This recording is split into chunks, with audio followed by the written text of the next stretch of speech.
Selamat siang Bu, perkenalkan nama saya Ermelinda Dolin, NIM 18103148. Di sini saya mau membawa materi tentang wawasan Nusantara. Wawasan nasional ada dua cara, yaitu yang pertama, cara pandang bangsa terhadap diri dan lingkungan tempat hidup bangsa yang bersangkutan. Yang kedua, cara bangsa memandang diri dan lingkungannya tersebut sangat mempengaruhi keberlangsungan dan keberhasilan bangsa itu menuju tujuannya. Wawasan Nusantara secara etimologi. Wawasan berasal dari kata wawas dalam bahasa Jawa yang artinya pandangan. Nusantara adalah gabungan dari kata nusa plus antara. Kata nusa berasal dari bahasa Sanskerta yaitu pulau. Nusa juga diartikan sama dengan nasional dalam bahasa Inggris yaitu bangsa. Penamaan Nusantara berdasarkan sudut pandangan Majapahit atau Java, mengingat pada waktu itu belum ada sebutan yang cocok untuk menyebut seluruh kepulauan yang sekarang bernama Indonesia. Nusantara pada waktu itu diartikan pulau-pulau di luar Majapahit. Dalam kitab Negara Kerta Agama karangan Ampu dan Tular, artinya Nusantara ialah pulau-pulau di luar Jawa dengan Majapahit sebagai ibu kotanya. Wawasan Nusantara secara terminologis. Wawasan Nusantara merupakan pandangan bangsa Indonesia terhadap lingkungan tempat berada termasuk diri bangsa itu sendiri. Ibaratkan diri Anda sebagai individu. Pengertian terminologis adalah pengertian yang dihubungkan dengan konteks istilah tersebut dikemukakan. Pengertian terminologi umumnya adalah pengertian menurut para ahli atau tokoh dan lembaga yang mengkaji konsep tersebut. Ciri yang dimiliki suatu daerah dapat digunakan sebagai pandangan atau sebuah orang terhadap wilayah tersebut. Misalnya, daerah Pacitan yang banyak goa-goanya dikenal sebagai kota seribu goa. Kota Bogor dikenal sebagai kota hujan. Pulau Bali atau Pulau Dewata dikenal sebagai Pulau Seribu Pura, dan lainnya. Meskipun juga tampak bahwa bangsa Indonesia itu terdiri dari beragam suku dengan latar belakang yang berbeda, kita juga memandang bangsa Indonesia itu tetap merupakan satu kesatuan. Sebagai satu bangsa, mengapa harus demikian? Jadi, bangsa Indonesia memandang wilayah berikut bangsa yang ada di dalamnya sebagai satu kesatuan. Itulah esensi atau hakikat dari wawasan Nusantara. Hakikat atau esensi wawasan Nusantara adalah persatuan bangsa dan kesatuan wilayah. Perhatikan rumusan wawasan Nusantara dalam GBHN 1998 berikut ini. Wawasan Nusantara adalah cara pandangan dan sikap bangsa Indonesia mengenai diri dan lingkungannya dengan mengutamakan persatuan dan kesatuan bangsa serta kesatuan wilayah dalam penyelenggaraan kehidupan bermasyarakat, berbangsa, dan bernegara. Mengapa diperlukan wawasan Nusantara? Mengapa bangsa Indonesia harus memandang wilayah dan orang-orang di dalamnya itu sebagai satu kesatuan? Alasannya, yang pertama, alasan mengapa perlu wawasan Nusantara dilatar belakangkan oleh latar belakang sejarah, sosialisasi, dan politik bangsa Indonesia itu sendiri. Alasan yang kedua, apa sejarah hal tersebut? Ada sumber historis atau sejarah, sosiologis, dan politis teknis dengan munculnya konsep wawasan Nusantara. Sumber-sumber itu melatar belakangi sumber itu berkembangnya konsepsi wawasan Nusantara.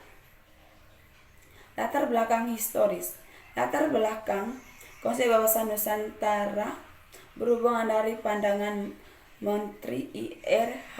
Juanda yang pada tanggal 13 Desember 1957 mengeluarkan deklarasi yang selanjutnya dikenalkan sebagai Deklarasi Juanda. Isi pokok deklarasi ini adalah bahwa lembar laut teritorial Indonesia 12 mili yang hitungan dari garis yang menghubungkan pulau tersebut Indonesia. Dengan garis teritorial yang baru ini, wilayah Indonesia menjadi satu kesatuan wilayah. Laut di antara pulau bukanlah lagi sebagai pemisah, karena tidak lagi laut bebas, tetapi sebagai penghubungan pulau. Konsep wawasan Nusantara sebagai kuat sebagai adanya keputusan politik negara, yaitu dimasukkan ke dalam pasal 25A Undang-Undang NKRI 1945 yang menyatakan Negara Kesatuan Republik Indonesia adalah sebuah negara kepulauan yang berciri Nusantara dengan wilayah yang batas-batas dan haknya ditetapkan dengan undang-undang. Menurut pasal tersebut, negara Indonesia dicirikan berdasarkan wilayahnya. Yang kedua, latar belakang sosiologis.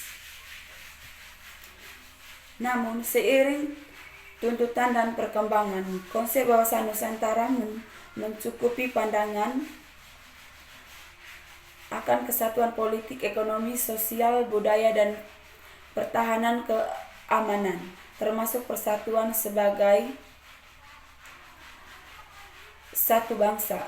Sebagaimana dalam rumusan GBHN 1998 dikatakan wawasan Nusantara adalah cara pandang sikap bangsa Indonesia mengenai diri dan lingkungannya, dengan mengutamakan persatuan dan kesatuan bangsa serta kesatuan wilayah dalam penyelenggaraan kehidupan bermasyarakat, berbangsa, dan bernegara.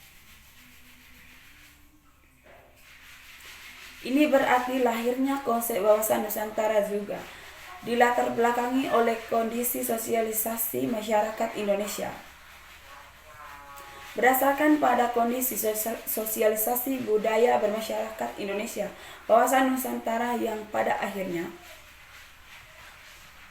berpandangan akan kesatuan atau keutuhan wilayah diperluas lagi sebagai pandangan akan persatuan bangsa. Bangsa Indonesia tidak ingin lagi terpecah-pecah dalam bangsa. Untuk mewujudkan persatuan bangsa itu dibutuhkan penguatan semangat kebangsaan secara terus-menerus. Yang ketiga, latar belakang politis. Secara politis ada kepentingan nasional bagaimana agar wilayah yang utuh dan bangsa yang bersatu ini dapat dikembangkan, diselenggarakan, dan dipertahankan secara terus-menerus. Wawasan Nusantara yang bermula dari Deklarasi Juanda 1957 selanjutnya dijadikan konsep politis kenegaraan. Wawasan Nusantara pada dasarnya adalah pandangan geopolitis bangsa Indonesia. Apa itu geopolitik? Geopolitik berasal dari bahasa Yunani dari kata geo dan politik. Geo berarti bumi dan politik berarti kesatuan bermasyarakat yang berdiri sendiri atau negara, dan teia yang berarti urusan. Sementara dalam bahasa Inggris, politik adalah suatu rangkaian asas atau prinsip keadaan, cara dan alat yang digunakan untuk mencapai cita-cita atau tujuan tertentu. Tindakan, cara, dan perilaku masyarakat dipengaruhi oleh kondisi geografis tempat masyarakat hidup. Selanjutnya, geografis dipandangkan sebagai studio atau ilmu. Geografis secara tradisional didefinisikan sebagai studi tentang pengaruh faktor geografi pada tindak politik.